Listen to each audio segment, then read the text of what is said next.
ఒరే చిట్టి మనుషులు, నేనే వాటర్ ని నదుల దగ్గర ఓ మై గాడ్ గంగమ్మ తల్లి గోదావరి తల్లి అని పొర్లు దండాలు పెట్టే మీ దొంగ భక్తి రోజు మీ ఇంట్లో బాత్రూమ్ ట్యాప్ దగ్గర ఏమైపోతుందిరా? పొద్దున్నే సింక్ దగ్గర ట్యాప్ ఆన్ చేసి ఎందుకురా అలా గాలికి వదిలేస్తారు? మీ పాచి పట్టిన పళ్ళు తోముకోవడానికి వాడే నీళ్లు దూడపిల్లంతైతే దర్జాగా వేస్ట్ చేసే నీళ్లు దున్నపోతంతున్నాయి. మీ వంటగదిలో ఆర్ఓ ఫిల్టర్లను చూస్తే నా కడుపు మండిపోతుంది. బయట ఒకటి కొంటే ఇంకోటి ఫ్రీ అని ఎగబడే మీరు ఒక్క గ్లాసు నీళ్ల కోసం 3 గ్లాసుల నీళ్లను వేస్ట్ చేస్తున్నారేంట్రా బత్తాయిలు?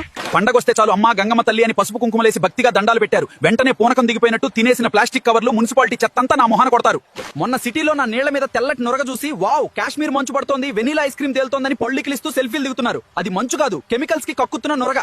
నా విలువ తెలియాలంటే అనంతపురం లాంటి రాయలసీమ పల్లెల్లోకి వెళ్ళి చూడండి. ప్రకాశం జిల్లాలో పల్నాడు ప్రాంతాల్లో ఒక్క బిందె నీళ్ల కోసం మండుటెండలో కిలోమీటర్ల కొద్ది నడిచి వెళ్లే వాళ్ళు ఉన్నారు. నా పల్లెటూర్ల దాకెందుకు, కోట్లు పెట్టి ఫ్లాట్లు కొన్న మన హైటెక్ సిటీ హైదరాబాద్ సంగతే చూడండి. సమ్మర్ రాగానే బోర్లు ఎండిపోయి వాటర్ ట్యాంకర్ల వెనక బిందెలు పట్టుకుని పరిగెడుతున్నారు.